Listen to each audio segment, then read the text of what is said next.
witches and wizards, and welcome back to our little corner of magic. Tonight, we are not simply telling a story. We are stepping into a journey together. A journey to Hogwarts, the school of witchcraft and wizardry that has captured hearts all over the world. Before we begin, I have a small favor to ask. We are a very small channel, and every bit of support means the world to us. If you enjoy these magical journeys, please take a moment to subscribe, to like this video, and to share it with someone who could use a little bit of magic in their life. And please leave a comment telling us what country you're listening from and what story you'd love to hear next. Your support helps us keep creating these cozy adventures for you. So, take a deep breath, set aside your thoughts of the day, and allow yourself to drift into this magical night. The train to Hogwarts is waiting, and your journey begins now. Nearly headless Nick had taken to floating through the great hall, reciting old carols in his elegant, echoing baritone. Peeves, mercifully, had gone off to bother the empty classrooms instead. But my favorite place during those long winter nights was the window at the end of the north corridor, the one that looked out toward the mountains. From there, you could see the whole world asleep. The snow fell so slowly, it almost looked like time itself had stopped to watch. Instead, I found Hagrid himself, standing by the forest edge, holding a lantern. "Evening, Harry," he said, his voice soft and warm against the cold. "Couldn't sleep either?" I shook my head, smiling. "Thought I saw something glowing out here." Hagrid chuckled. "Aye, fire fairies. Come out every winter night or two when the air's cold enough to sing." "Fire fairies?" He nodded. "Little bits of light that feed on warmth and music. Used to live deep in the forest, but when it snows like this, they come closer to the castle. Say it reminds 'em of home." I peered into the trees, and sure enough, tiny sparks of gold floated among the branches, dancing like embers in the dark. Each one pulsed softly, their glow reflected in Hagrid's kind eyes. "They're beautiful," I whispered. Hagrid grinned. "They are that. They won't hurt ya, though they'll follow ya if you hum a tune." So I did. Just a quiet melody, one Mrs. Weasley used to hum while cooking at the burrow.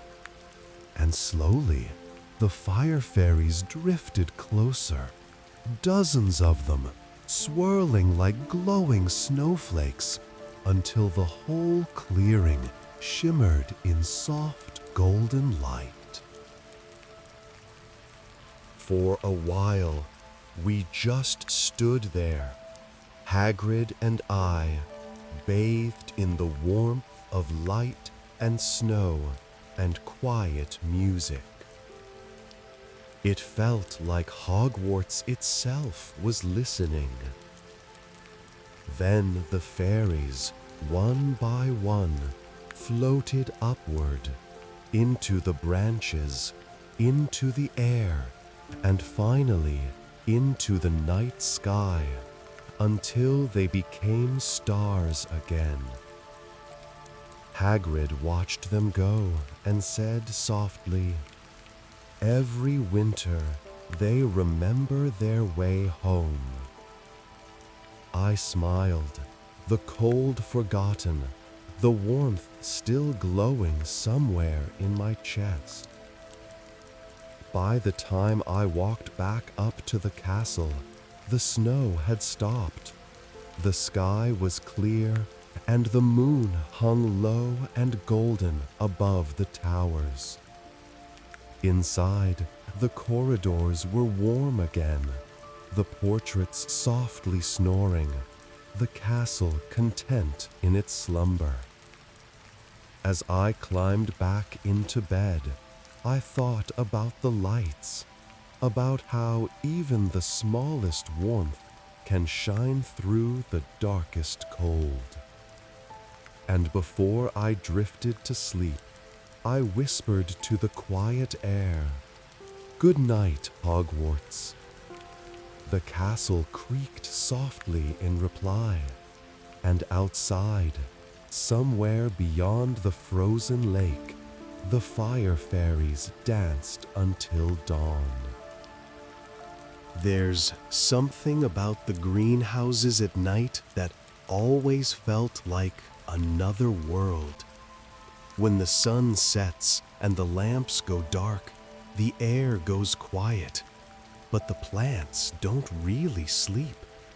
They breathe differently. You can hear them, faint rustles, slow sighs, a soft heartbeat of leaves. That night, I couldn't help it. I had to check on them. It was late, even later than Filch's patience. But something had been nagging at me for hours. Greenhouse 3 had been glowing earlier, just faintly, like moonlight trapped under glass.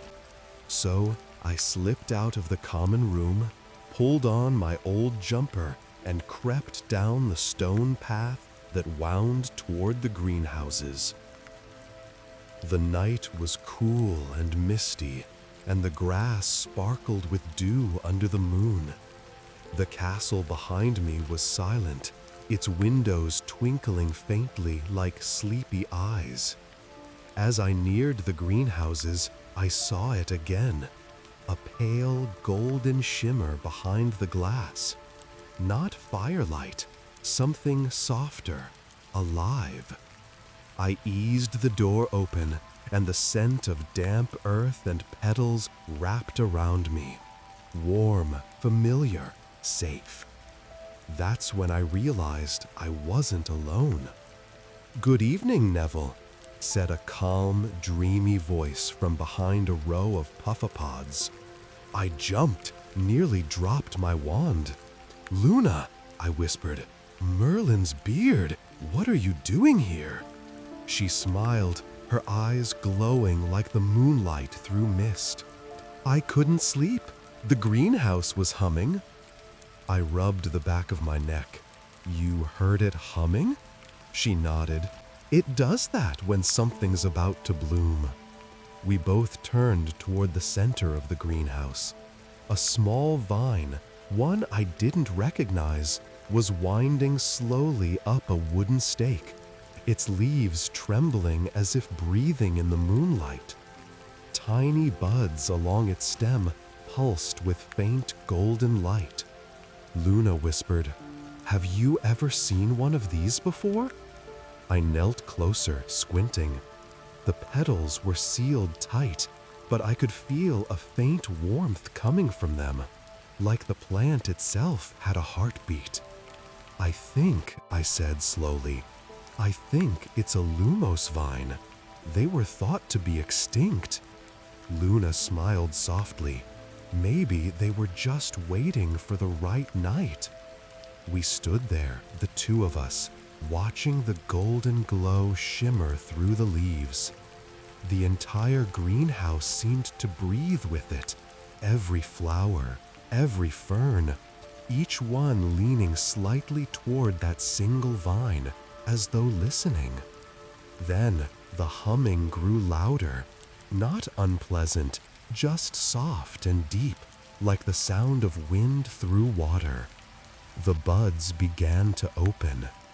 One by one, petals unfurled like tiny lanterns, each revealing a drop of light at its center, pure gold, floating above the blossom.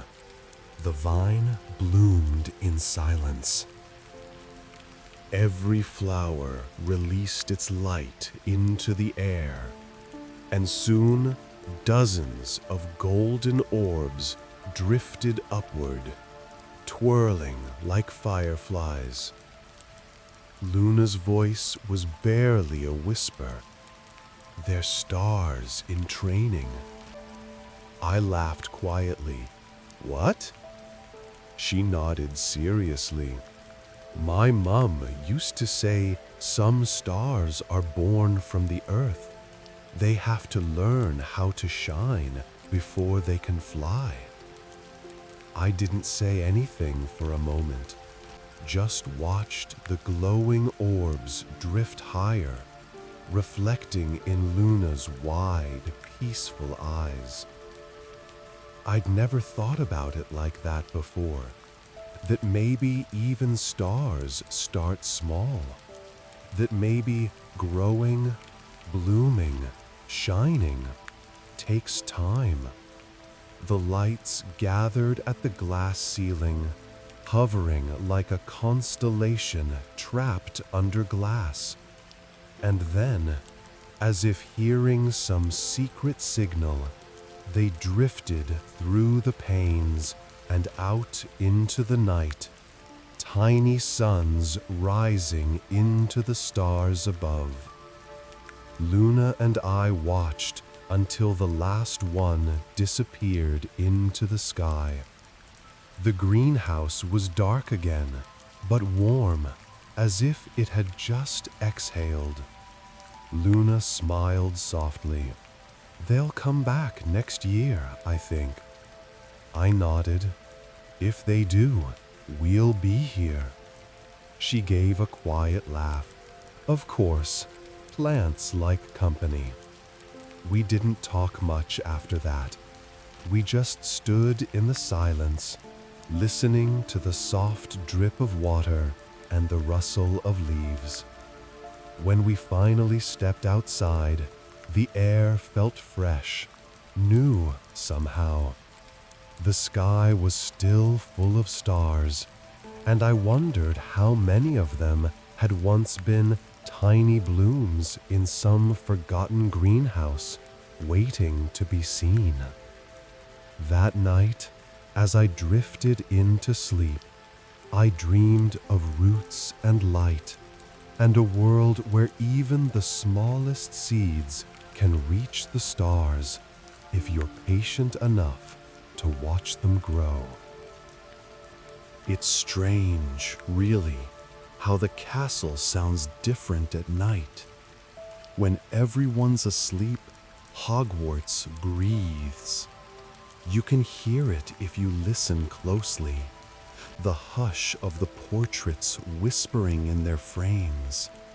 The deep sigh of the old stones remembering the footsteps of centuries past. I, Hermione Granger, had promised myself I wouldn't sneak out tonight, but the thought wouldn't let me go. There was something about the library, a sound I'd heard the evening before, like pages turning by themselves, long after Madame Pince had locked the doors. So, here I was, in my slippers, wand in hand, moving softly through the corridor. Moonlight fell through the tall windows, painting silver stripes across the floor. Each step echoed just enough to make me wince. When I reached the library door, I whispered the charm I'd memorized far too easily. Alohomora. The lock clicked, quiet as a breath. Inside, the air felt alive. Thousands of books slept on their shelves, row after row, the scent of parchment and dust thick like memory. The candles had burned down to their stubs, but faint blue light shimmered from somewhere deep between the aisles. I hesitated only a second, then I followed it. At first, it looked like moonlight caught in dust, but as I stepped closer, I saw something impossible. The books were breathing. Their covers rose and fell ever so slightly, as though they were dreaming. And when I leaned in, I heard the faintest murmur, like a child talking in sleep. The forest was deep. The stars were kind. I blinked. The voice had come from a book. I stepped closer. It was an old leather-bound volume, a history of early charms. The pages were fluttering slightly, as though stirred by an invisible wind. I whispered, "Are you speaking?" The book sighed, and its voice, faint like memory on paper, replied, "All stories dream, child. When no one reads them, they dream of being remembered." My breath caught. I'd read about magical tomes that spoke when opened, but never ones that dreamed.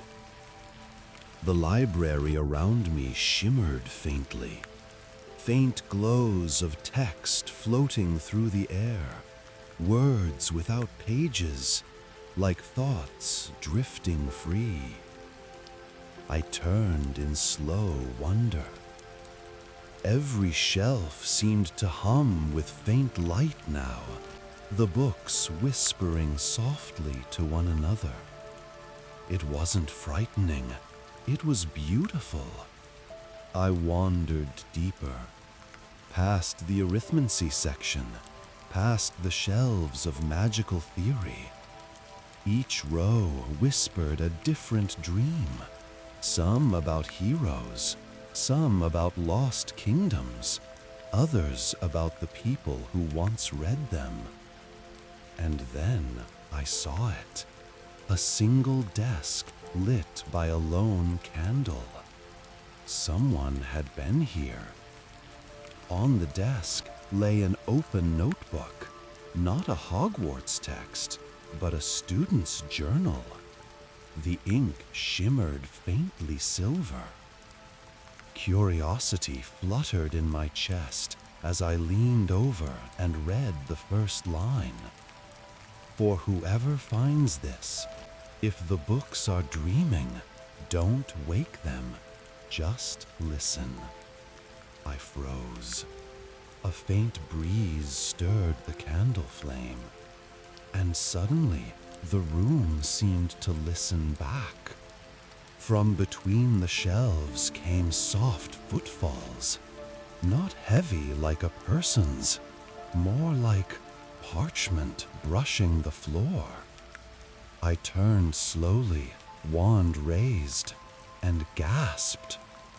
A shape moved between the shelves, not a ghost, not a person, but a figure made entirely of drifting letters.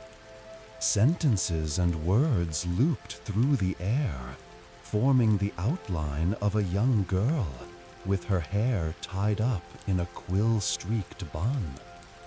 She smiled. Her voice sounded like pages turning. "You heard us." I swallowed. "Who are you?"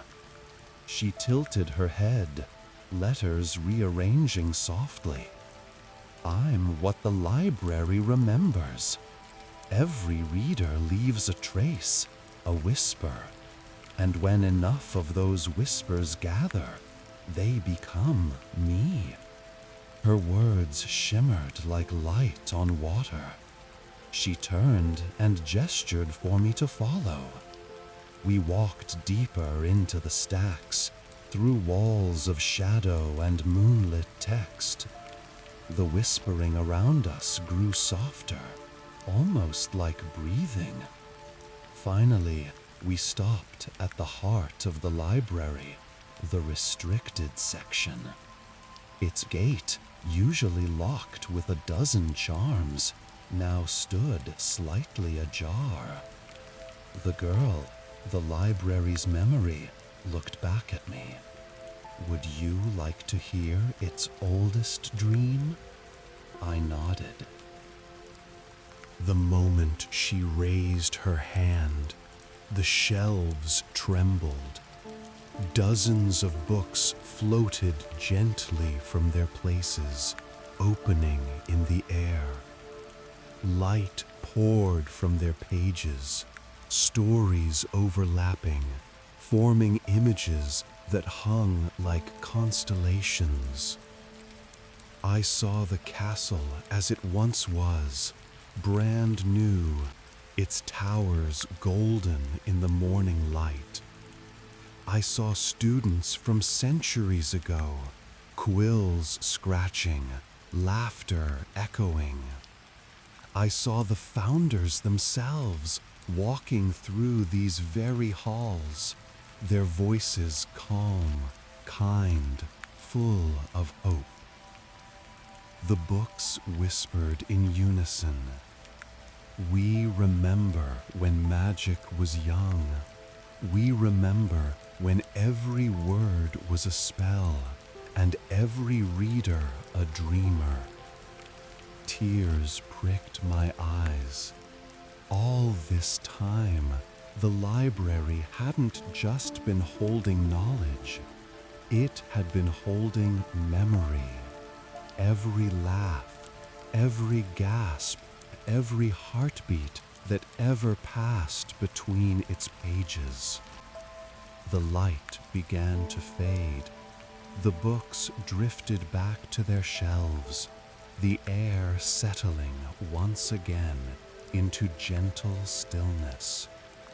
The letter girl smiled faintly. "Thank you for listening," she said. "When morning comes, we'll sleep again, but you'll remember for us, won't you?" I nodded, unable to speak. She stepped backward into the darkness, her form dissolving into drifting words that faded like candle smoke. The library returned to quiet. Only the soft rustle of pages remained. I stood for a while longer, letting the silence wrap around me like a spell. Then I closed the door gently behind me, leaving the dreaming books to their rest. When I reached the common room, dawn was just brushing the edge of the windows. Ron was asleep by the fire, Crookshanks curled on his lap. I smiled, set my wand down, and whispered, "Good night, library." And if you listen closely tonight, perhaps you'll hear it too, the quiet breathing of old books, dreaming of you. Sleep well, dreamer. Tomorrow's stories are waiting.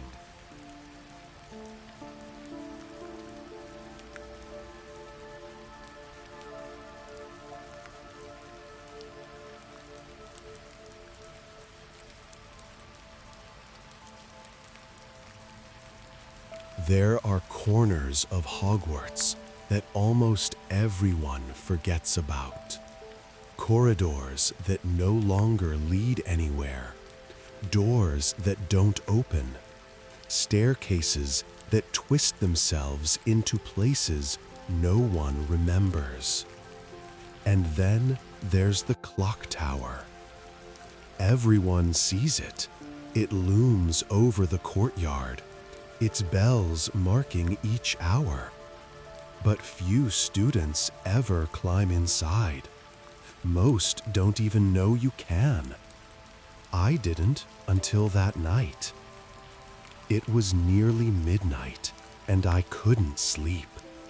The library had closed hours ago, but my mind kept spinning with questions about arithmancy, time turners, and whether time itself was more of a language than a line. Harry had been sitting by the fire when I came down to the common room. He looked up, surprised, and smiled that small, sleepy smile of his. "Still awake?" he asked. I nodded. "I think I need some air." He hesitated, then said quietly, "I'll come with you." The castle was hushed and moonlit as we wandered down the corridor, our footsteps muffled by old stone. The air felt different at night, thicker somehow, full of old magic. As we passed the courtyard, I heard it, a low, deep ticking that didn't match the bells. It was slower, older. I turned to Harry. "Do you hear that?" He frowned, listening. "Yeah, it's coming from the tower." We followed the sound to a narrow staircase winding upward. Dust floated in the moonlight. The air grew cooler with each step, until we reached a door I'd never seen before, wooden, carved with the faint outline of a clock face. I tried the handle. It turned. Inside was a vast room of shadows and gears, massive wheels turning in slow, perfect rhythm. Pendulums swayed like lazy metronomes, and moonlight spilled through the tall, arched windows. It was beautiful. Every movement felt ancient, deliberate, as if the whole castle were breathing in time with it. Then I noticed something odd. One of the smaller clocks on the far wall, a delicate silver timepiece with glass hands, wasn't moving at all. Its hands pointed forever at midnight. Harry stepped closer. "Broken?" "I don't think so," I murmured. "Look, the glass isn't cracked and the pendulum's still swinging." We watched in silence. The pendulum moved, but the hands never shifted. Harry tilted his head. Maybe it's stuck in time. I smiled faintly. "You're not wrong." I touched the glass, and the air around us shimmered. For a moment, the sound of ticking stopped. Everything did. The gears froze mid-turn. Even the dust in the air hung suspended, glimmering in the still light. We were standing inside silence itself. Harry's voice was hushed. "Hermione, what just happened?" I could hardly speak. "I think we're inside a moment." It wasn't frightening. It was peaceful. The kind of stillness you never find in the waking world. The pause between thoughts, the breath between heartbeats.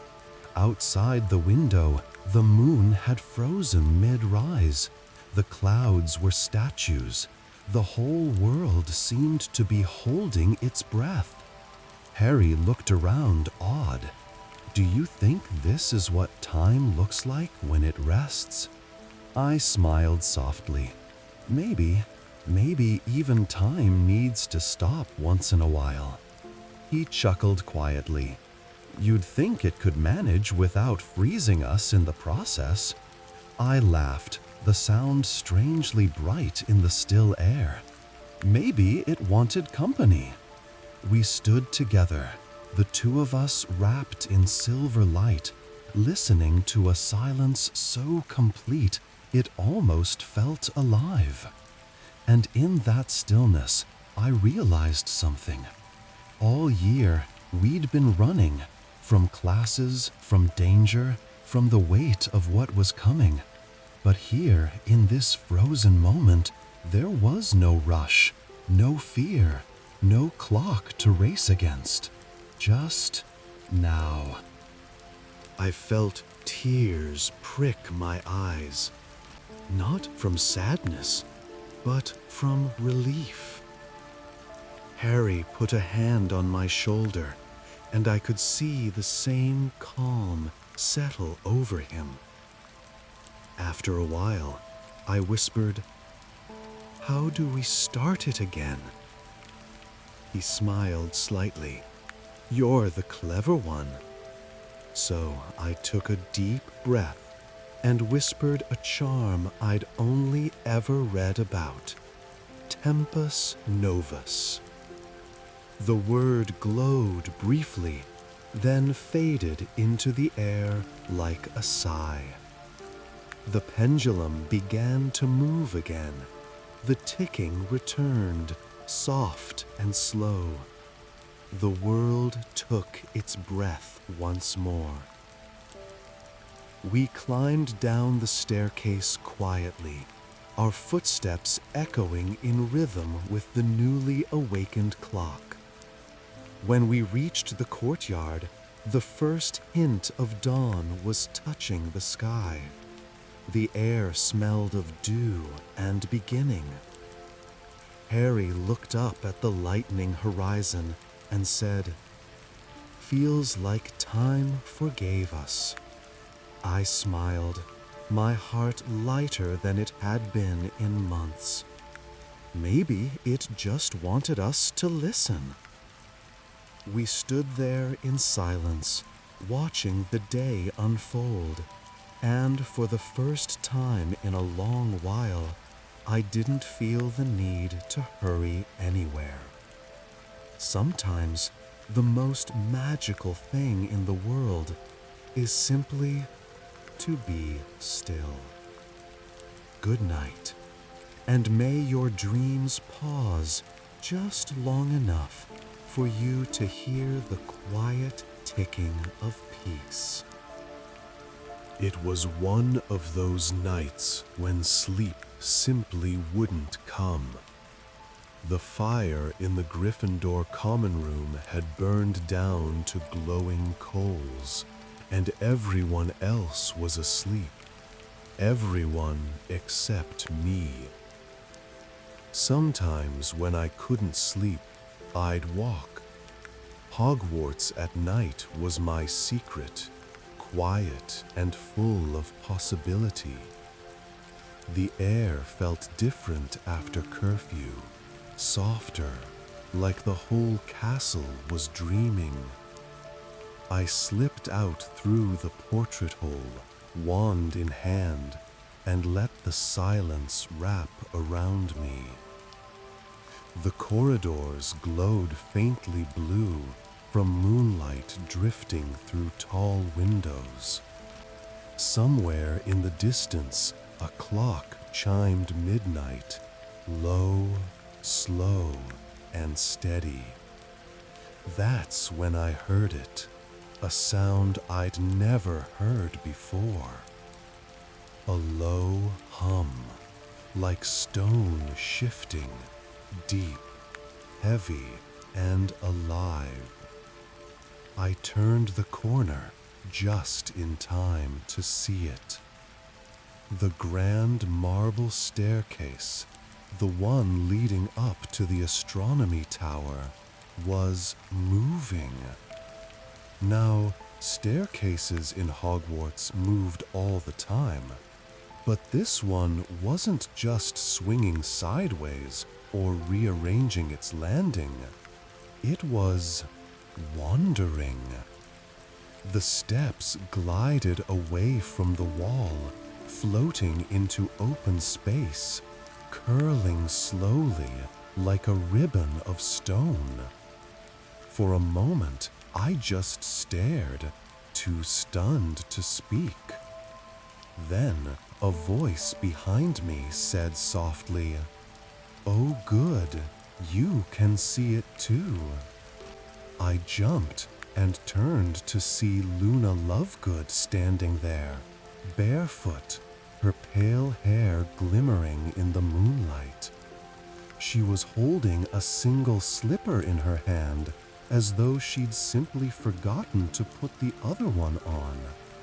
"Luna," I whispered, "what are you doing out here?" She tilted her head. "The staircase couldn't sleep either." I blinked. "What?" "It's been sighing for days," Luna said calmly. "You can hear it if you listen. It wanted to go somewhere new." I couldn't help smiling. "You think the staircase gets bored?" "Of course," Luna said, as if it were obvious. "If I had to lead people up and down the same tower every day for 1,000 years, I'd want a little midnight adventure too." The staircase had now drifted halfway into open air, curving upward toward nothing but moonlight. I hesitated, then whispered, "Should we follow it?" Luna smiled faintly. "Yes, I think it's inviting us." We stepped onto the first stair. It felt solid, but it moved gently, like a slow river of stone. The castle below grew smaller with each quiet step. The hum grew louder, deep and harmonious, as though the castle itself was singing to us. The stars outside the tall windows shimmered closer, their light brushing our faces like cool silver threads. Luna gazed upward. "It's beautiful, isn't it? Maybe it just wanted a better view." I laughed softly. "Maybe we'll get in trouble for this." "Oh, I doubt it," she said. "You can't break a rule the castle hasn't thought of yet." We climbed higher until the staircase curved into a place I'd never seen before, a landing that didn't exist by day. It opened into a circular tower, its walls made entirely of stained glass. Every pane shimmered with slow-moving colors, blues, golds, and deep greens that looked alive in the moonlight. The air was still, cool, and filled with the faint scent of rain. Luna touched the glass with her fingertips. "Do you hear that?" she whispered. I listened.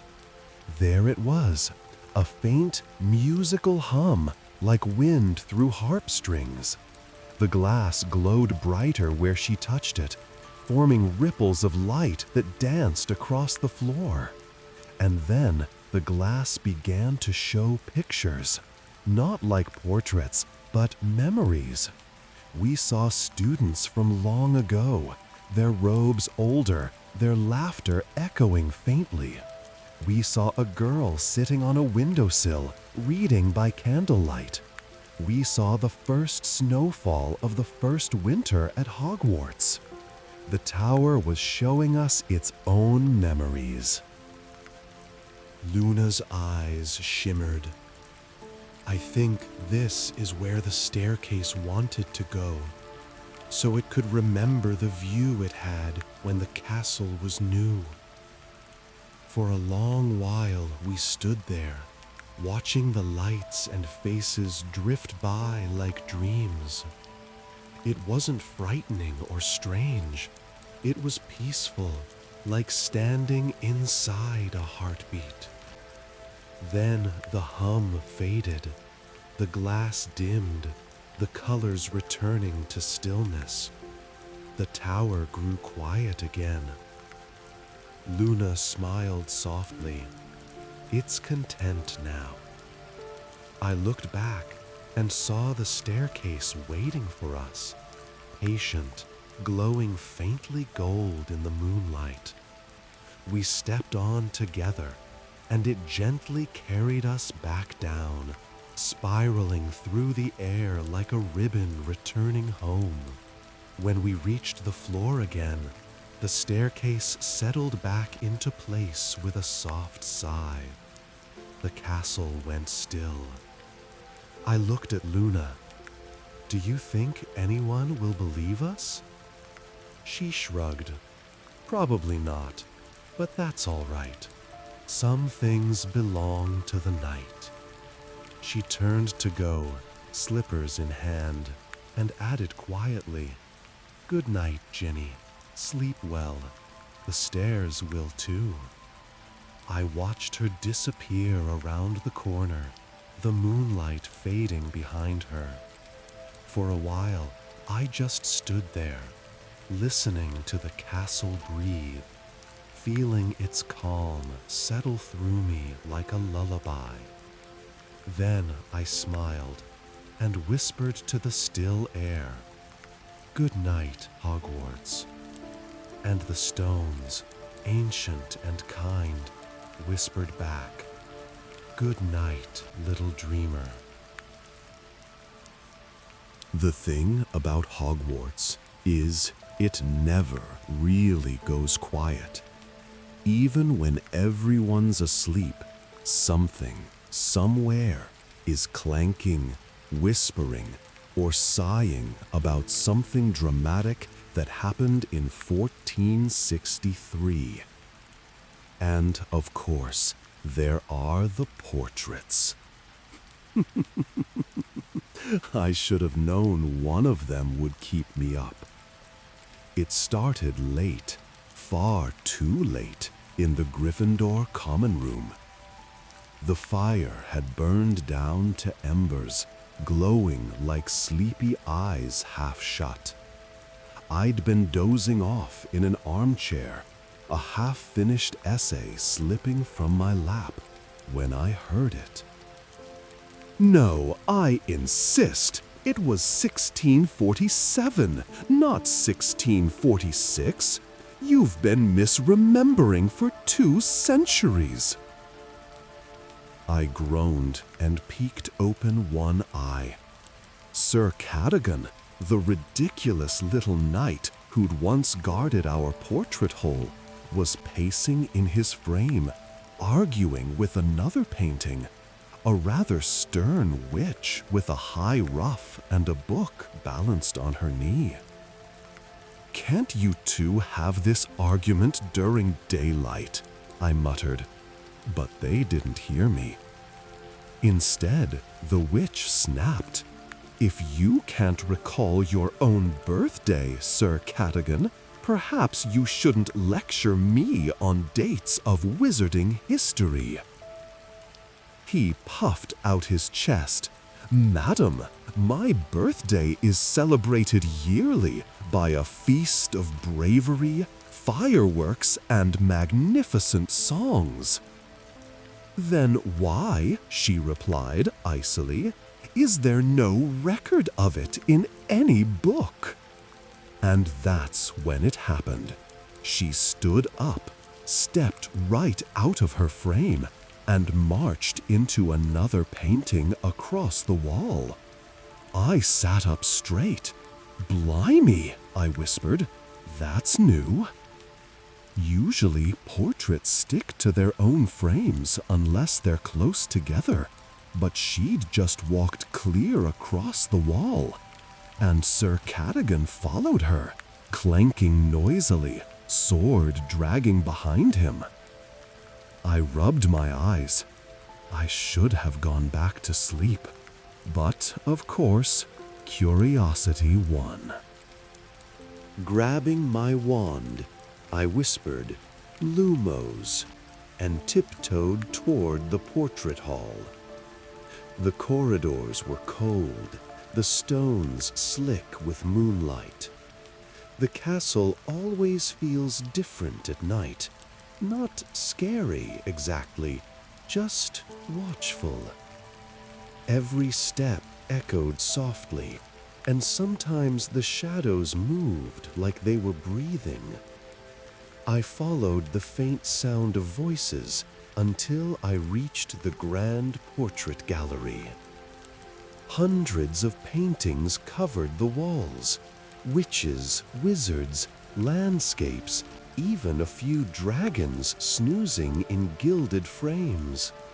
Most of them were asleep, their chests rising and falling in slow, painted rhythm. But one frame near the far end glowed faintly gold. Sir Cadogan stood inside it, pacing furiously. The stern witch sat opposite him, arms crossed, tapping her quill. I cleared my throat. Everything all right here?" Both looked up. The witch blinked, startled. "Oh, a student?" Sir Cadogan beamed. "Ah, young Weasley, a fellow knight of courage and flame." I sighed. "Not exactly." He saluted me with his tiny sword. We were merely engaged in scholarly debate, which has, alas, become rather eternal. The witch rolled her painted eyes. "He cannot rest until he proves a point, and I cannot rest until he stops trying." "You mean," I said slowly, "you literally can't sleep?" Both nodded. That was oddly sad. The portraits looked tired, even in oil and paint, brush strokes sagging at the edges, colors dulled. "Well," I said, rubbing my neck, "maybe there's a way to settle it?" The witch smiled faintly. "Unless you can summon a library at midnight, young man, I fear not." That's when I remembered Hermione's story from the week before, about the library that dreams.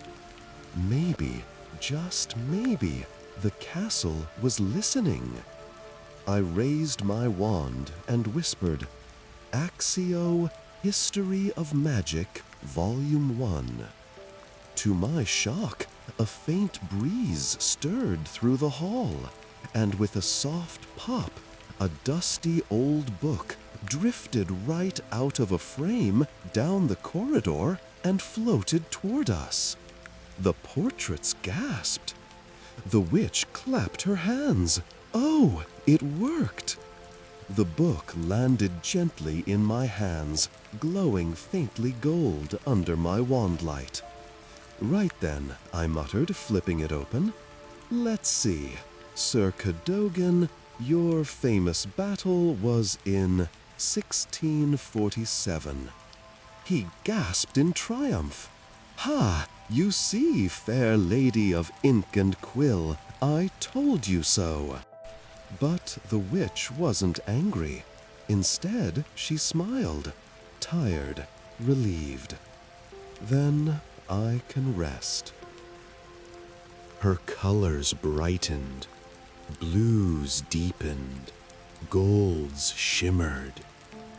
She stood, bowed slightly, and said, "Thank you, young man." Then, with a graceful sigh, she sat back into her frame and drifted into sleep. Sir Cadogan yawned so wide his helmet nearly toppled off. "Well fought, Weasley. You have my eternal gratitude." I chuckled. "You're welcome. Try not to start another midnight debate, yeah?" He saluted again, eyes already half closed, and the portrait hall fell quiet. I walked back through the corridors, wand light flickering softly on the walls. Somewhere above, the castle creaked, that slow, comforting sound of stone settling. like a giant breathing in its sleep. When I reached the common room again, the fire had burned low, throwing sleepy shadows across the floor. I sat back in my armchair, set my wand aside, and smiled. Hogwarts wasn't just magic in spells and potions. It was alive, kind, patient, sometimes a bit eccentric, but alive all the same. And that night, as the portraits dreamed in silence, I realized something simple but wonderful. Even paintings need peace to rest. So, wherever you are tonight, let your thoughts settle like brush strokes drying on canvas. Let the noise fade. Let the world sleep gently around you.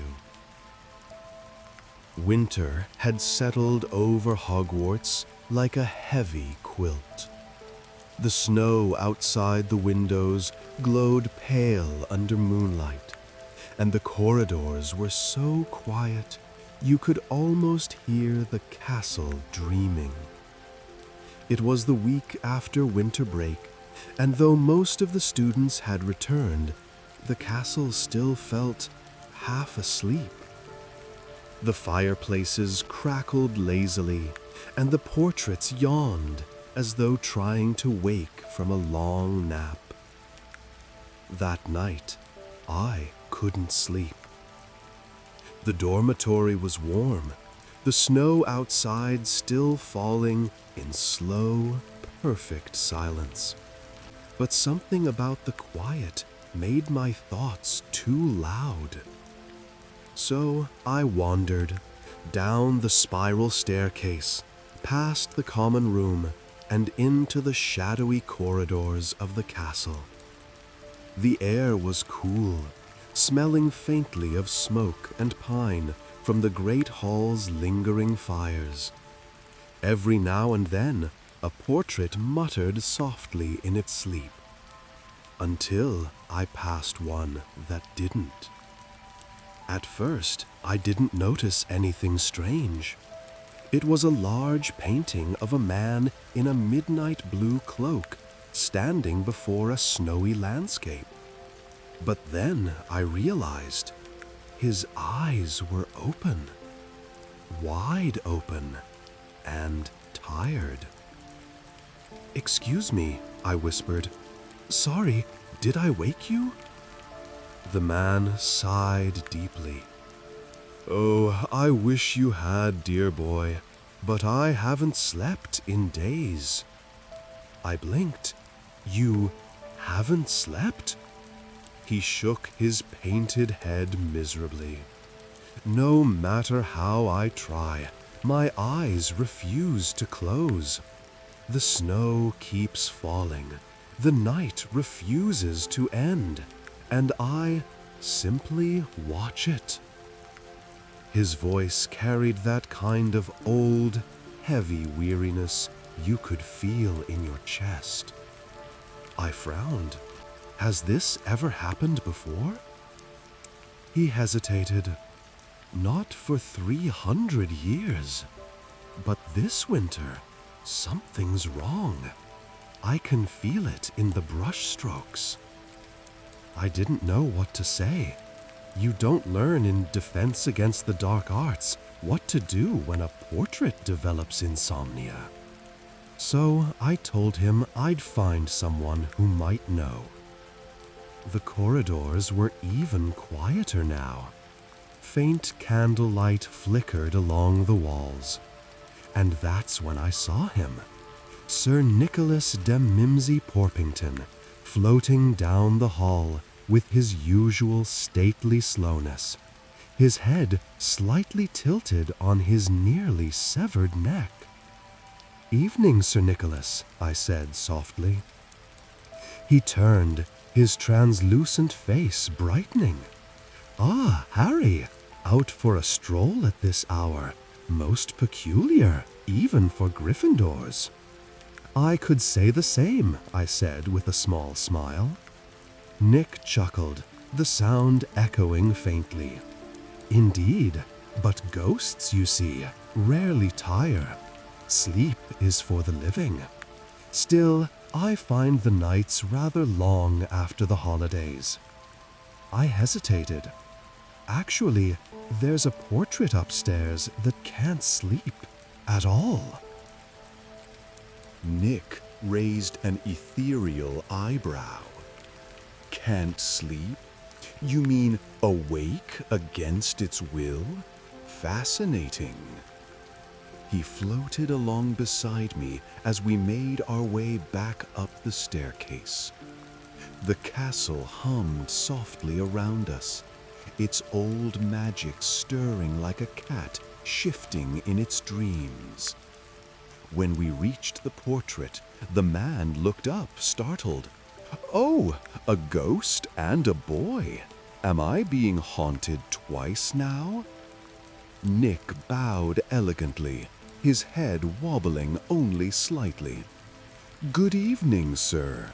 I am Sir Nicholas, resident spirit of this noble castle. My young friend tells me you've been unable to slumber." The painted man sighed. "If only I could close my eyes. The snow never stops falling. The artist painted it that way, and now it feels endless." Nick floated closer, inspecting the edges of the frame. Ah, the perpetual snowfall portrait, enchanted by a painter named Alderwick centuries ago. Each season in his paintings lasts exactly as long as the artist's heart remembers it. The man frowned. "Then why won't mine end?" Nick looked thoughtful. Perhaps the artist never moved on from that winter. Perhaps he painted his longing into the brushstrokes. The painted man's expression softened. "So, I'm trapped in his memory?" Nick's translucent face grew gentle. "Not trapped, my dear fellow, merely remembered. And memories, though long, are not eternal." For a moment, none of us spoke. The snow in the painting shimmered faintly, and I thought I saw one flake pause mid-air, just for a heartbeat. Then I had an idea. "Maybe," I said quietly, "you just need a new memory." The portrait blinked. "What do you mean?" I smiled. "You've been watching the same winter night for centuries. Maybe if you saw something different, something warm, you'd finally rest." Nick brightened. "Ah, splendid idea, Harry." He turned to the portrait. "Close your eyes, sir, metaphorically, of course, and listen." Nick raised his ghostly hand, and from somewhere deep in the castle came a soft, distant melody, the faint echo of the great hall's old holiday songs. The painting shimmered.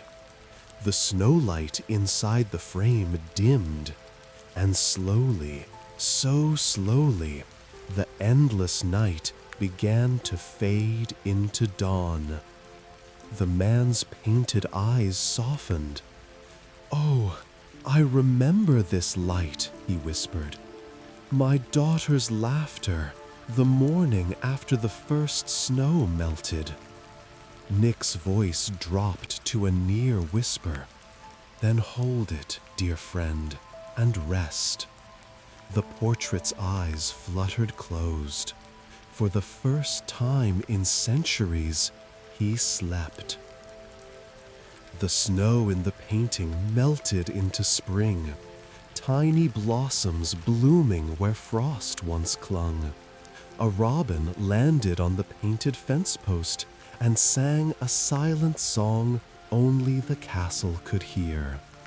Nick smiled proudly. There now. Sometimes, Harry, even paintings need to remember the warmth. I nodded, smiling faintly. Thanks, Nick. He tilted his nearly head and gave a small, ghostly bow. Think nothing of it. Rest comes to all, even to those made of paint and memory. As I made my way back toward the common room, the first light of dawn spilled through the windows, painting gold across the cold stone. Somewhere behind me, the portrait sighed in peaceful sleep.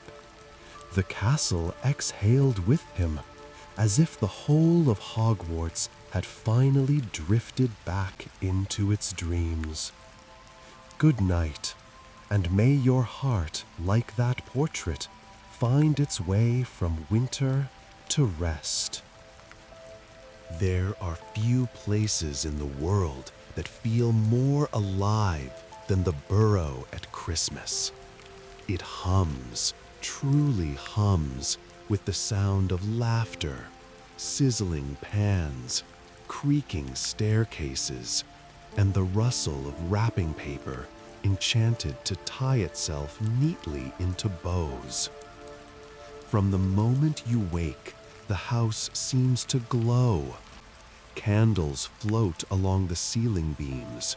Snowflakes drift through open windows and vanish before they touch the floor. And Mrs. Weasley's voice carries through every room.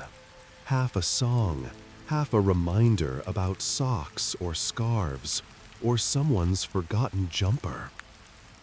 It's impossible to be lonely at the burrow. That Christmas Eve, the air smelled of cinnamon and pine. Ron, Hermione, and I had spent the morning in the garden, helping Mr. Weasley hang enchanted fairy lights along the roof. They twinkled brighter every time Fred or George told a joke, which meant the roof had been blinking like a carnival for hours. Hermione had snow in her hair. Ron's scarf was on backward, and Hagrid had sent a crate of enchanted toffee that sang "We wish you a Merry Christmas" every time anyone opened it, to Mrs. Weasley's eternal dismay. By evening, the house was bursting with warmth. Charlie had arrived from Romania, his coat smelling faintly of dragon smoke. Bill and Fleur were laughing softly near the fireplace, their faces golden in the glow. Ginny was upstairs, wrapping something in secret, and Percy, though pretending to read by the window, kept sneaking glances at everyone, a small smile breaking his usual composure. When dinner came, it was like a feast straight from a dream. Candles hovered above the long wooden table. The plates filled themselves when empty. Steam rose from every dish. Golden potatoes, roasted carrots, and a ham that could have fed half of Hogwarts.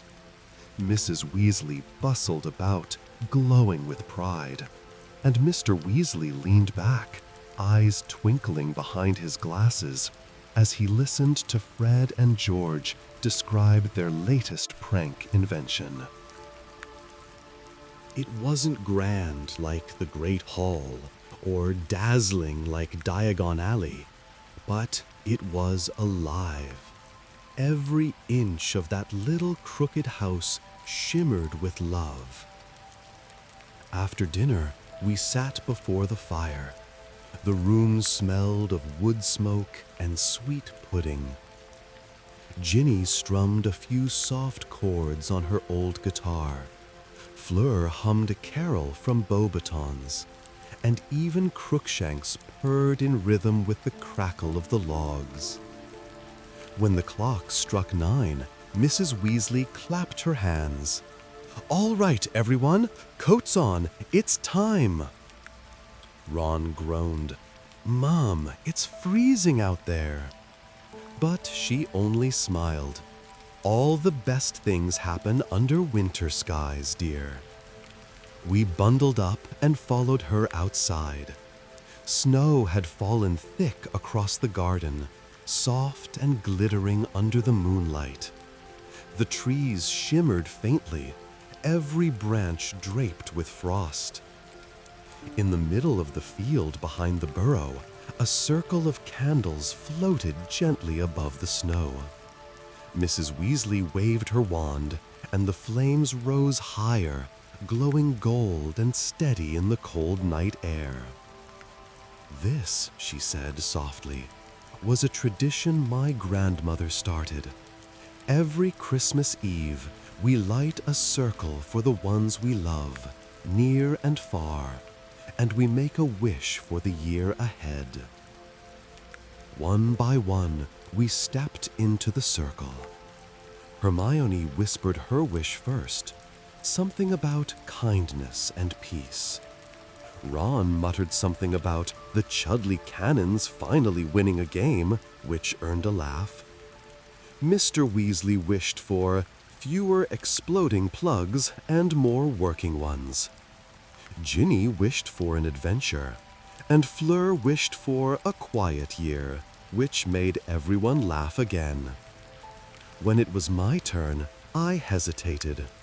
The snow fell softly, flakes catching in my hair, and the candles flickered like small stars. I wish, I said quietly, that the people I love always find their way home. Mrs. Weasley's eyes glistened in the candlelight. That, she said gently, is the best wish of all. We stood there for a long time, the night still around us. Above, the stars shimmered bright, and then, suddenly, a streak of silver light cut across the sky. "One!" Ginny shouted, pointing upward. Then another streak. Then another. Soon, the sky was alive, hundreds of shooting stars crossing the heavens in slow, graceful arcs. Fred whispered, "Blimey, the stars are having a party." Hermione gasped softly. "It's the winter crossing. It only happens once every century. The stars shift in alignment. It's said to bring luck, protection, and new beginnings." We all stood in silence, watching the sky glitter and move. The snow reflected the light, the candles shimmered, and for a moment it felt like magic itself was holding its breath. Then, from the house, a warm glow burst through the windows. Mrs. Weasley's charm had lit the entire burrow like a lantern, soft gold spilling into the snow. When the stars finally faded, we went back inside. The fire roared higher, and mugs of cocoa waited on the table as if the house itself had known we'd need them. Mrs. Weasley tucked a blanket around my shoulders before I could protest. "You're one of ours, Harry," she said softly, "always." And I believed her. We sat by the fire, half asleep, listening to the clock tick softly on the mantel. Hermione and Ron dozed side by side. Ginny was curled in an armchair, Fang snoring near her feet. Mr. Weasley had nodded off mid-sentence, and Mrs. Weasley hummed quietly, her knitting needles working by themselves. The world outside was still and white. The burrow glowed like a heart in the dark. I looked around at the faces I loved, the family that had made room for me when I had nowhere else to go, and felt something deep and calm settle in my chest. Maybe this was what magic really was. Not spells or wands or ancient runes, but warmth, laughter, and love that refused to fade, even on the coldest nights. I finished my cocoa and leaned back in the chair.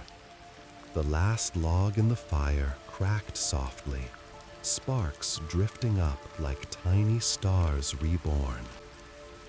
And as my eyes closed, I thought of the candles in the snow, the wish I'd made, and the stars that had answered. May the night always remember us kindly, I thought, and may the light of the burrow never go out. So, if you're listening now, wherever you are, may your night be soft and kind.